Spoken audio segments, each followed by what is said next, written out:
Hello, Angela Cote here, and I am excited to bring you Ashley Gunlock, President of British Swim School, and Melissa McGarvey, Director of Aquatics for British Swim School.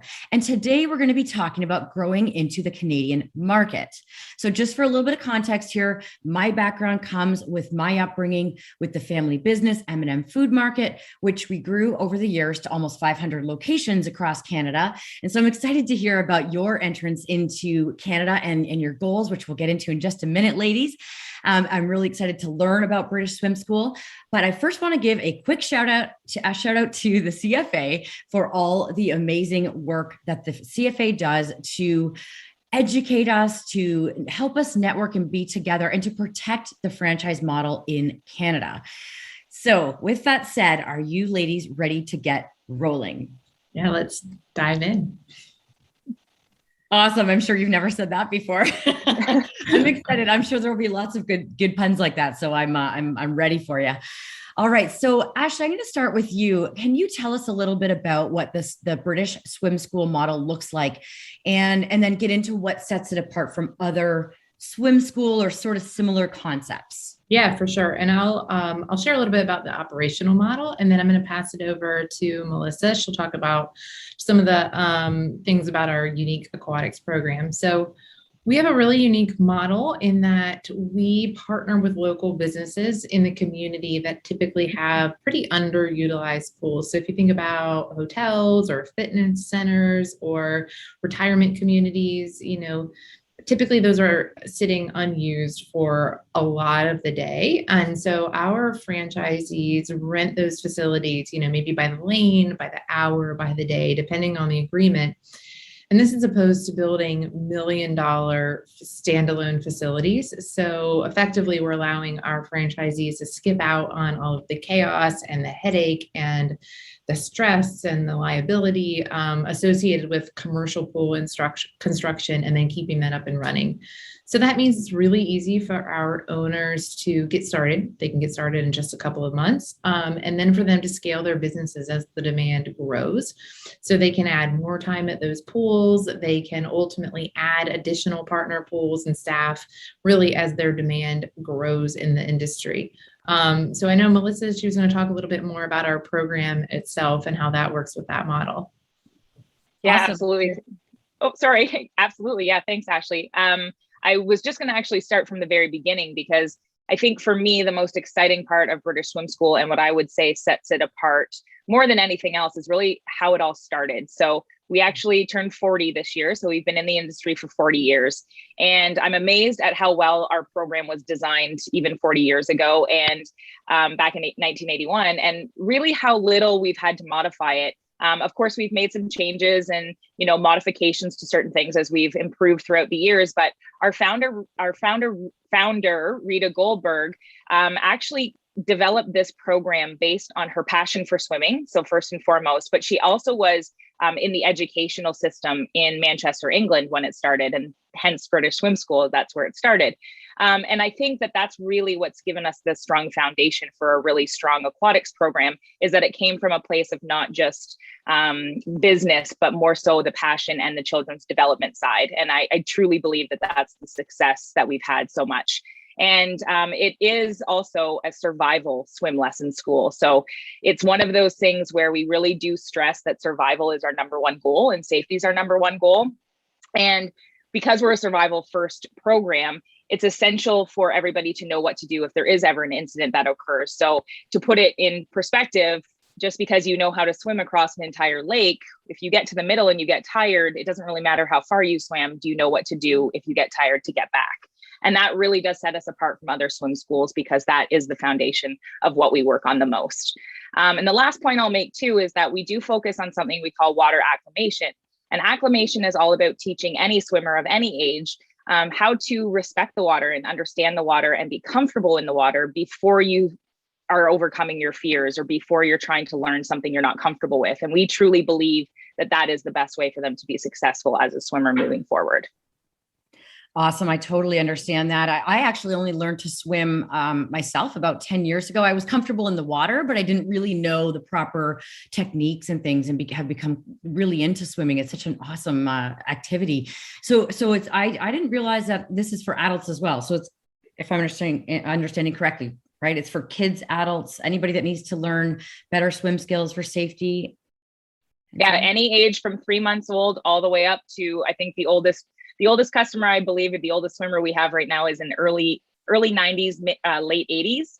And for her, it was a bucket list thing. Just never could afford swimming lessons growing up, and has always been interested in the water and wanted to swim. And she's in Florida at one of our franchisees there, and she's for bucket list purposes, she's learning to swim at that age. And we do offer an adult program as part of the franchise concept. It's included, and it's going really well right now. We've got a lot of adult interest happening in our system.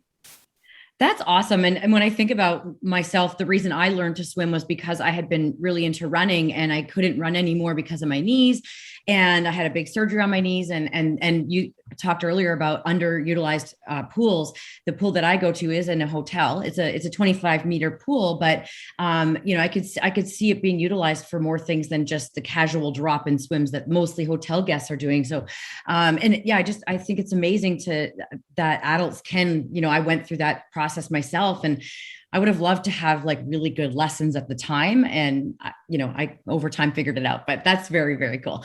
So let's move into franchise owners. A big part of, as I mentioned, the CFA's mission is to help educate people to understand what it's like to become a franchisee, and who can that be.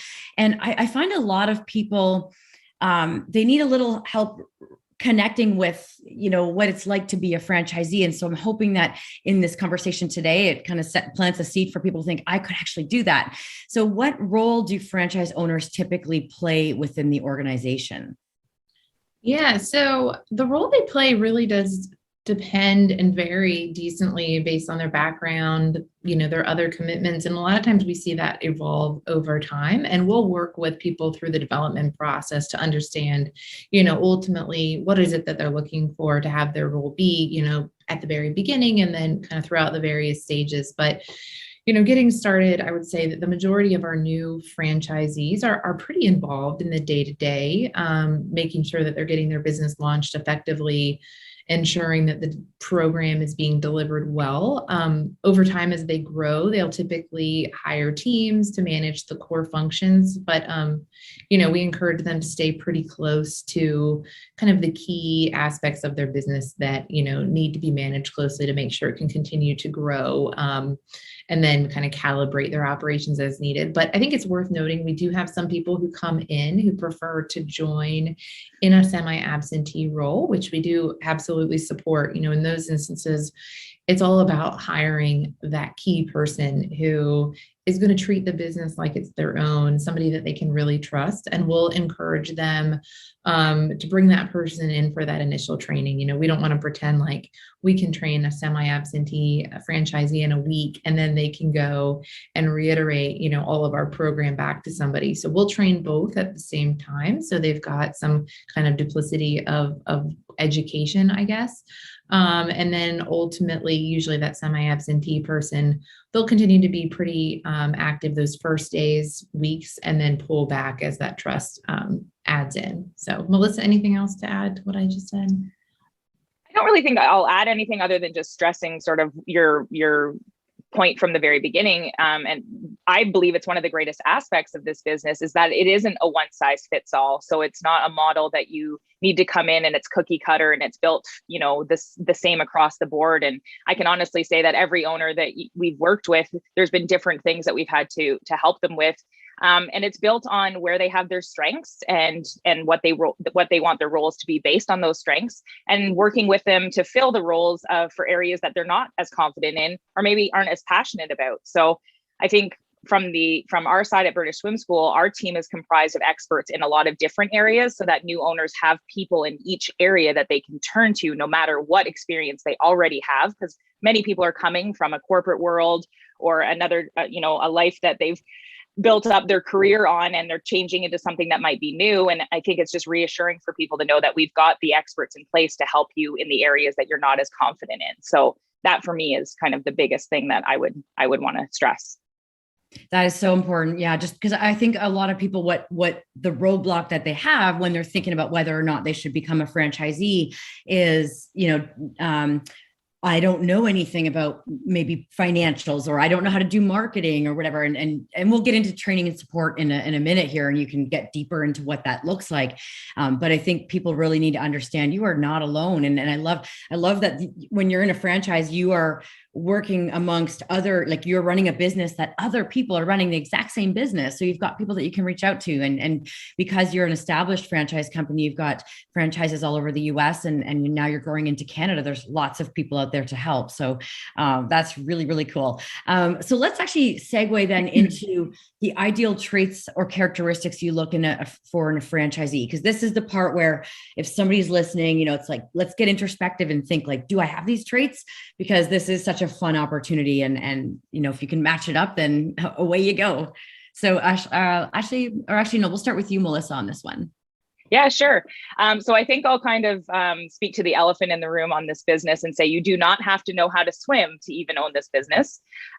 So really what I would say, and there's lots of points I could bring up, but I'll try to limit it to some key elements. I would say you would have to have a passion for the mission, especially if you're not a swimmer yourself. And we've actually had some owners in the past come in because they were not swimmers themselves, and they really did see the importance of being in this business. So it is a family-focused business, really looking to positively impact a community. It's really essentially a business that really does fill two major buckets. It allows people to create a business model with a lot of support to be able to give them that freedom to have that healthy work-life balance and create futures for their children and their family. But it's also a really rewarding feeling to be able to provide that gift of swimming and survival to your local families and communities. And we're seeing a shift right now in swimming lessons, and it's less of a choice, and it is becoming more of a necessity as the world seems to be changing. Actually, coming out of COVID, this is definitely our busiest time. We've seen just a lot of people understand the importance of getting themselves and their children into swimming. And, the way that we're traveling and the way that we're vacationing is changing. People are staying closer to home. They're staying, at their friends' pools. We've had a 23% increase in pool construction over the past couple of years. So we know that it's now a necessity, and people are seeing the importance of it. So being a new owner and offering that as an option for those people in your community is just such a lifesaver, without being, over the top, but it really truly is. As far as some other traits, you do need to be motivated and hardworking and really have a desire to grow the business. So we encourage people to scale and grow, as Ashley mentioned previously. As well, it's a strong customer service mindset. So it is something where we do provide swimming lessons, but it really is a focus on a service-based business. So you are providing a service, not just to keep your customers, AKA the swimmers, happy and the kids, but keeping in mind that they can't drive themselves and they can't pay for it themselves. So you've got two audiences that you're really looking to keep happy. And the last one I wanted to mention, and this is something I've been really passionate about over the last few months in particular, is being in a business that you're able to motivate and manage a younger workforce. And knowing that our Gen Zs and our millennials, and even the new one coming up, Generation Alpha, they want to work in a place that they feel like they have a connection to, and they feel like they're giving something back and they're passionate about. So we are seeing that our business actually right now is suited to the generations that we're working with, because we're able to fulfill that for them, and they're happy to come to work and happy to be able to work with kids and give back. So it's going to be great if you're somebody who wants to build, the future, not only of your customers, but also of the people who you employ. I love that you mentioned that about the younger generation and their need for connection, and really, my daughter is one of them, and she is really purpose-driven in what she thinks about and this impact that they want to make on the world. So this sounds like a really great opportunity for that. I just want to emphasize something that you said there about you still have to work hard. And, I think a lot of people, when there's an established brand that people might recognize, or, that's got a lot of things figured out, it doesn't mean it's going to be easy. You still have to you don't just switch the sign on and everything just happens. And so one of the questions we hear a lot from people that are thinking of becoming a franchisee is like, what do I do to grow the business? So I'm wondering if in your brand that's getting out into the community, and if so, can you give a couple of examples of things that a franchisee does to get more business, to grow the business? Yeah, I can answer that for sure. We always like to tell people, like, we can run your digital marketing programs and we can get you PR, but we can't physically be in your backyard. And we know people like doing business with people. So we're constantly encouraging our franchisees to find different ways of being a part of their community. So we support them with materials to do, let's say, water safety presentations in schools. Preschools are filled with our customers.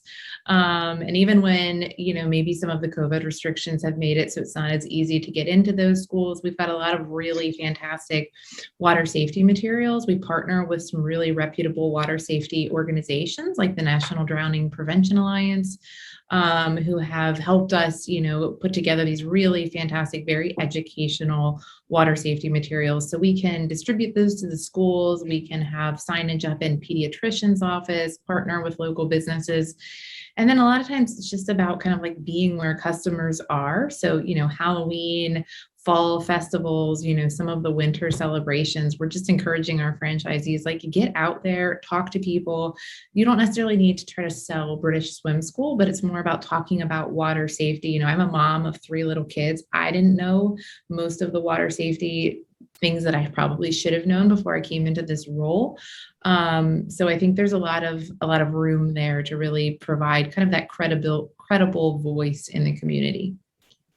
Yeah. So it's not rocket science. It's getting out there. It's being the face of the brand in the community and probably finding things that you like to do. And then I think, being, if, I'm Susan from British Swim School, people just become aware, they know that that's who you are. And then when they know they need lessons or whatever they need, they think of you, right? And they want to be a part of that. So yeah, awesome. And we have a Susan from British Swim School who's very passionate about our brand. So that's why we both started laughing. We both started laughing when you said that, because we were like, we have a Susan. Oh, that's so cool. Awesome. Well, shout out to Susan.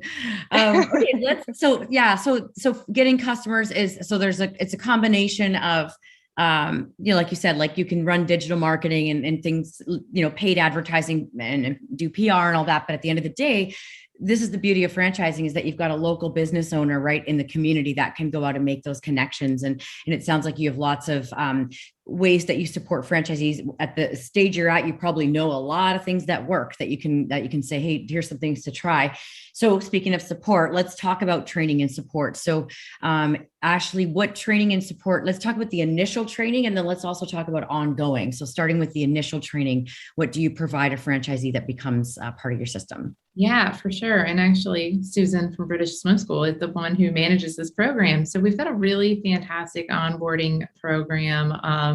One of the few maybe nice things about COVID is that it really forced us to take a look at our training program and see how we could kind of give a little bit more flexibility to our new franchisees, and then limit the amount of time that they had to be away from their homes, traveling, things like that. So we have a business training structure that's a combination of asynchronous, like kind of webinar-based training. We do a lot of live Zoom sessions with various members of our team.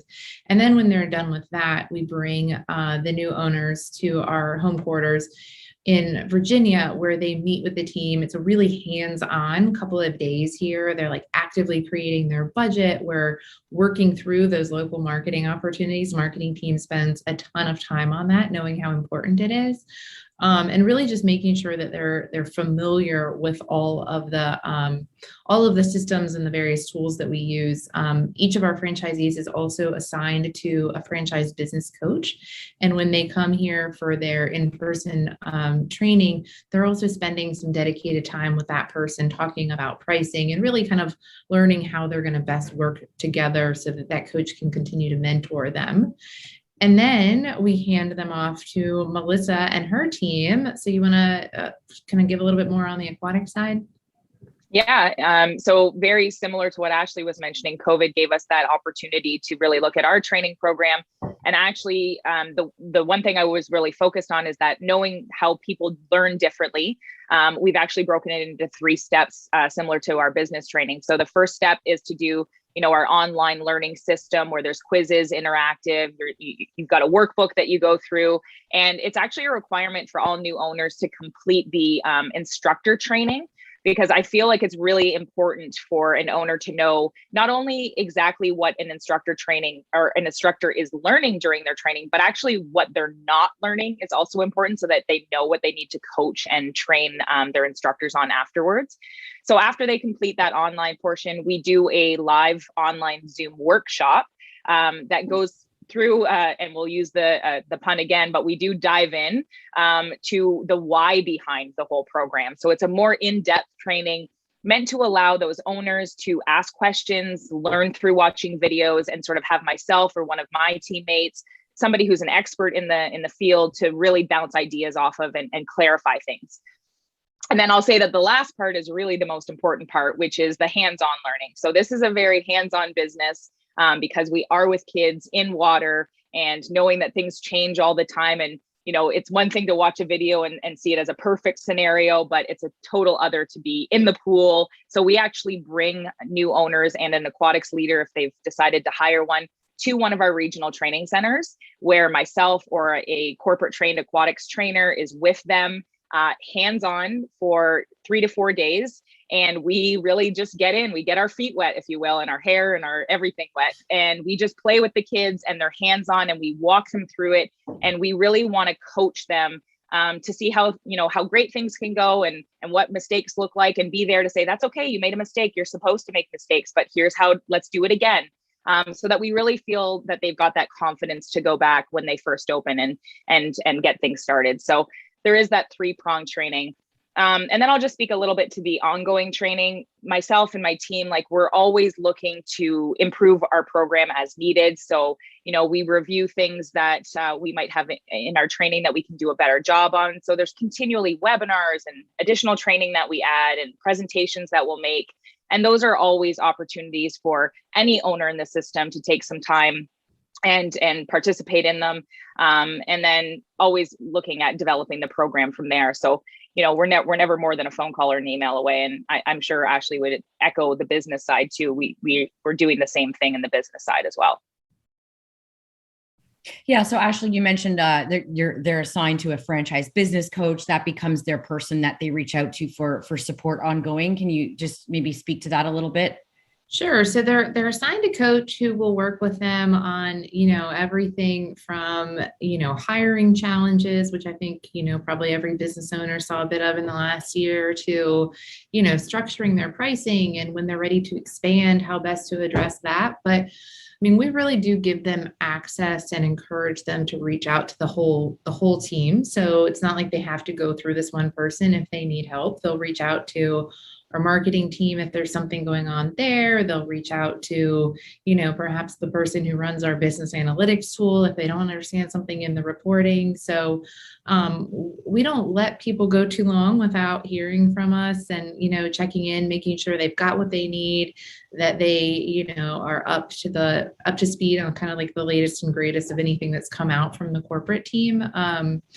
But really, it's as much as the franchisees want that support, they're definitely going to get it from our team. And then I'm assuming they also get support from each other. Are there collaborative opportunities that they can learn from each other? Yeah, for sure. So we've facilitated several kind of forums for people to use where, if they've got questions on aquatics, they can reach out. I think because of maybe the kind of person that is attracted to British Swim School, we've got such a friendly group of franchisees. I think they're always willing to help one another. We've got a franchise advisory council who each of those members has an assigned group of franchisees as well that, if we kind of need pulled on something, we'll have it, hey, can you reach out to your team? Or those people can then kind of raise if there's a concern or something that they want to bring to the corporate team that they maybe don't want to do so directly. They've got that avenue as well.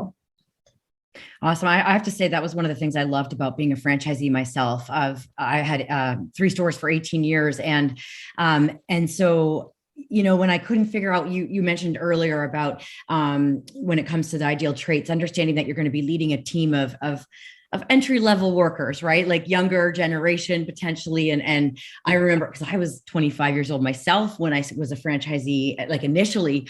And I remember thinking like, I couldn't get my staff. How do I get my staff to listen to me? How do I get them to want to stay working here? Retention. And to be able to reach out to other franchisees who had figured it out was so helpful. And for some reason, like, had so much more credibility too, just hearing from another franchisee that was actually doing it in the moment. So it's definitely a great opportunity for people to learn from each other in franchising. So, okay, let's talk a little bit about the Canadian market and the expansion goals for Canada. So you're looking for people that are listening right now and thinking, this actually sounds like something I might want to do. So what are the goals for the Canadian market? The areas you're looking for people, or anything else you'd like to speak to there? Yeah, I can get started there. So, we've established a presence in both Toronto and Ottawa, have some really successful franchisees in those locations. So, our goal is looking to expand our footprint. We know there's a huge opportunity and demand for formal swim programs like ours. And as Melissa will probably tell you in a second, with Melissa and another one of our dedicated brand team members in Canada, we can provide really fantastic support. So we actually just launched something that we're calling the Canadian Foundation Initiative, where we're looking to kind of build this initial, we're calling like a cadre of franchise owners, where we'll facilitate kind of what you were talking about, that peer mutual support. We've got some some incentives alongside that. We've got a marketing credit. We've got a, get one territory free if you purchase one. So really kind of putting our money where our mouth is. We know there's huge opportunity in the market. So we've just been putting a lot of effort toward these goals and initiatives as we look to launch into 2022. Yeah, it's really awesome that you've got Melissa here in Canada, and somebody like people that understand the Canadian market. So, is there a number of units potentially that eventually you see in the Canadian market, or is there any goal like that? I don't think we've kind of want to cap ourselves out on our limit of what we can do.